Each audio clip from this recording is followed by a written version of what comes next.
इसरो के नए प्लान से दुनिया के उड़े होश। स्पेस इंडस्ट्री के लिए बनाएगा कॉस्ट इफेक्टिव रॉकेट। देश के लिए चौथी सेना भी तैयार करेगा इसरो। भारत अपनी अंतरिक्ष निगरानी प्रणाली भी करेगा विकसित।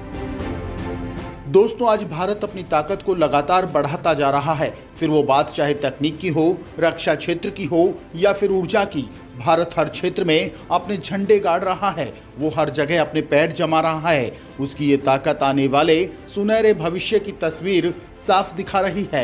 अगर बात अंतरिक्ष की करें तो भारत यहाँ भी अपना कब्जा जमाने में लगा है।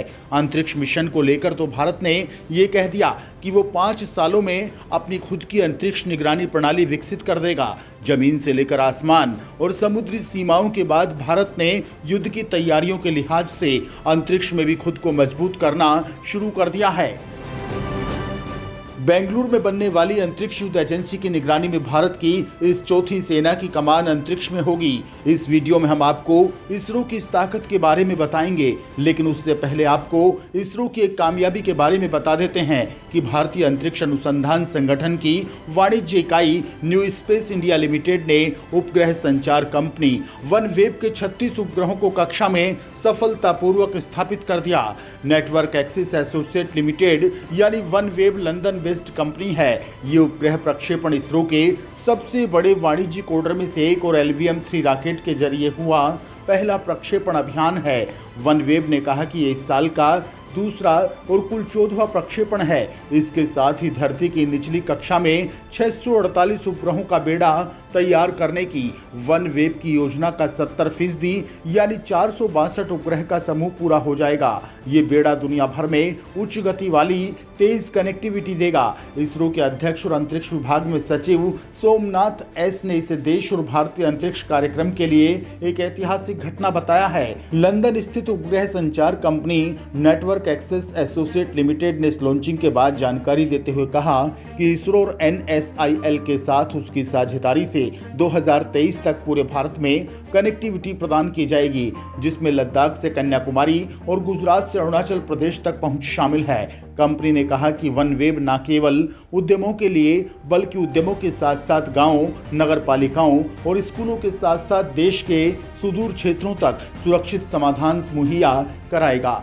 दोस्तों, आपको बता दें कि यूक्रेन पर हमला करने के बाद रूस ने ब्रिटेन के 3 दर्जन वनवेव इंटरनेट उपग्रहों को लॉन्च करने से इनकार कर दिया था।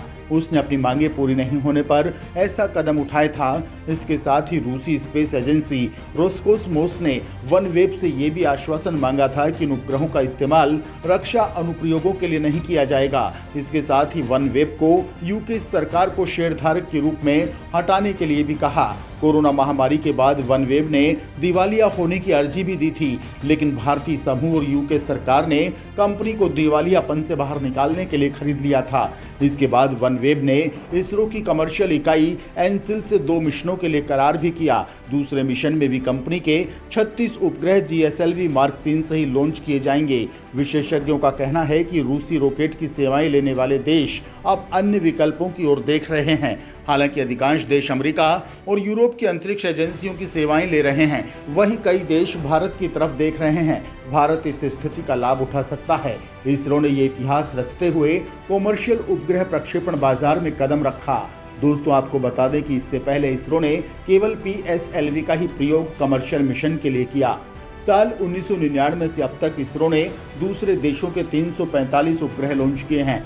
वनवेव के प्रक्षेपण के बाद ये संख्या 381 पहुंच गई है। अगले साल इसरो इसी कंपनी के 36 और उपग्रहों का प्रक्षेपण करने की योजना बना रहा है। इसरो के लिए एक बड़ा व्यापारिक अवसर भी कहा जा सकता है, क्योंकि माना जा रहा है कि रूस पर लगे प्रतिबंधों से भारत को फायदा हुआ है। विशेषज्ञों का कहना है कि अवसरों को भुनाने के लिए भारत को अपनी उपग्रह प्रक्षेपण क्षमताओं में तेजी लानी चाहिए और एरोस्पेस क्षेत्र के लिए उत्पादकता से जुड़ी प्रोत्साहन PLI योजनाओं की घोषणा करनी चाहिए। दोस्तों, भारतीय अंतरिक्ष अनुसंधान संगठन अपने सबसे भारी रॉकेट LVM-3 M2 वनवेव इंडिया 1 को सफलतापूर्वक लॉन्च करने के बाद एक नए मिशन में लग गया है।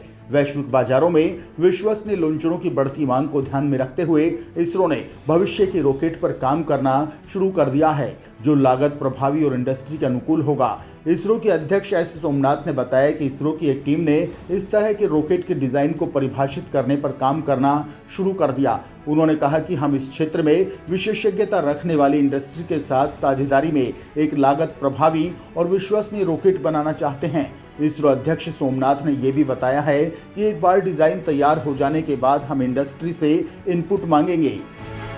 इसरो अपनी विश्वसनीयता सुनिश्चित करने के लिए नए रॉकेट का डिजाइनर और संरक्षक बना रहेगा। इसके साथ ही निर्माता के साथ साथ ऑपरेटर भी होगा। हमें उम्मीद है कि 1 या 2 साल में इस तरह के रॉकेट का डिजाइन तैयार हो जाएगा। इसरो प्रमुख ने बताया कि अंतरिक्ष एजेंसी जल्द ही छोटे उपग्रह का प्रक्षेपण यान यानी कि SSLV या मिनी PSLV का परीक्षण लॉन्च करना चाहती है। उन्होंने कहा कि 2 सफल परीक्षण लॉन्च होने के बाद हम SSLV रॉकेट टेक्नोलॉजी को इंडस्ट्री को सौंप देंगे। हमने हाल ही में इंडस्ट्री को PSLV का उत्पादन भी सौंपा है और जल्द ही इंडस्ट्री इसरो के समर्थन से 5 PSLV रॉकेट लॉन्च करेगा। बाद में वे अपने दम पर इसका उत्पादन संभालेंगे। इसरो प्रमुख का कहना है कि अंतरिक्ष में काफी संभावनाएं हैं। हम चाहते हैं कि युवा नए विचारों के साथ आएं और स्टार्टअप शुरू करें। इसके साथ ही इस उद्योग में बड़े खिलाड़ियों से भी हम अनुरोध करना चाहते हैं कि इन युवाओं के स्टार्टअप का समर्थन करें। दोस्तों, आपको जानकर गर्व महसूस होगा कि इसरो भारत की चौथी सेना तैयार कर रहा है। दुनिया भर की सेनाएं जल, थल और वायु के बाद अंतरिक्ष में तैनात संचार प्रणालियों, टोही और निगरानी गियर पर बहुत ज्यादा निर्भर हो रही हैं। भूमि, समुद्र और वायु के बाद अब अंतरिक्ष को सैन्य युद्ध का चौथा आयाम माना जाता है। इसलिए कुल 18 उपग्रह के साथ युद्ध और शांति काल के दौरान रणनीतिक लाभ के लिए भारत भी इस ओर तेजी से आगे कदम बढ़ा रहा है। हालांकि अभी तक अंतरिक्ष में कोई भी आभासी क्रिया नहीं हुई है, लेकिन अमेरिका, रूस और चीन और भारत ने बाहरी अंतरिक्ष का सैन्यीकरण करने की क्षमता दिखाई है। भारत 2019 में मिशन शक्ति की सफलता के साथ अंतरिक्ष में अपनी सैन्य और तकनीकी महारत का प्रदर्शन कर चुका है। वहीं चीन और पाकिस्तान से सटी देश की सीमाएं 2 साल के अंदर अब और ज्यादा सुरक्षित होने वाली हैं, क्योंकि रक्षा मंत्रालय से मिलिट्री सैटेलाइट समेत 8,357 करोड़ रुपए की खरीदारी के निर्देश मिल चुके हैं। इसमें सबसे खास होगा सैन्य उपग्रह, जो अंतरिक्ष से ही पड़ोसी देशों की हरकतों पर नजर रखेगा, ताकि वो हमारे देश की सीमा के साथ किसी तरह का दुस्साहस ना कर सकें। एक अनुमान के अनुसार अंतरिक्ष में इस समय 10 जीसैट सैटेलाइट्स हैं, जिनमें 168 ट्रांसपोर्टर्स लगे हैं। सर्जिकल और एयरस्ट्राइक समेत चीन के साथ विवाद के समय कार्टोसैट रिसेट सीरीज के सैटेलाइट्स को निगरानी के लिए लगाया गया था। इसरो ने सशस्त्र बलों की उपग्रह आधारित संचार और नेटवर्क केंद्रित ताकत बढ़ाने के लिए GS-87 और GS-87A को पृथ्वी की कक्षा में रखा है। मल्टी बैंड GSAT-7 को रुक्मणी के रूप में भी जाना जाता है। 2018 में लॉन्च किए गए मिलिट्री सैटेलाइट GSAT-7A को एंग्री बर्ड बुलाया जाता है। ये पहला ऐसा सैन्य उपग्रह है जो समुद्री जहाजों और वायुयानों के बीच सटीक वास्तविक समय की जानकारी प्रसारित करता है। इसकी सहायता से वायुसेना अपने हवाई बेड़े, एयरबेस, रडार स्टेशनों के साथ साथ आवाक्स नेटवर्क को संचालित करती है। इसके अलावा ये भारतीय सेना को भूमि आधारित संचालन के लिए पर्याप्त ट्रांसमिशन तंत्र से लैस करती है। भारतीय नौसेना ने GSAT-7R की मांग की है, जो GSAT-7 की जगह लेगा। भारतीय सेना भी निगरानी के लिहाज से अंतरिक्ष के कार्टोसैट और रिसैट श्रृंखला पर बहुत ज्यादा निर्भर है। इसरो ने इनमें से 1 दर्जन से अधिक अंतरिक्ष यान को पृथ्वी की कक्षा में डाल दिया है। 9 लॉन्च किए गए कार्टोसैट उपग्रहों में नवीनतम तीसरी पीढ़ी का कार्टोसैट 3 अंतरिक्ष में भारत का सबसे शक्तिशाली इलेक्ट्रो ऑप्टिकल पर्यवेक्षक है। ये बहुत फुर्तीला उपग्रह है जो उच्च रिजोल्यूशन वाले पेलोड से लैस है। इसके जरिए 0.25 मीटर ग्राउंड रिजोल्यूशन की तस्वीरें मिलती हैं। इसरो के नवीनतम रिसैट 2BR1 और रिसैट 2B रडार इमेजिंग जासूस उपग्रह हैं, जो रडार का उपयोग करके भारत की जमीनी सीमाओं के साथ साथ सभी मौसम में समुद्री सीमाओं की 24 घंटे निगरानी करते हैं। अब इसके बाद GSAT-7B और GSAT-7C की भी योजना पर विचार किया जा रहा है।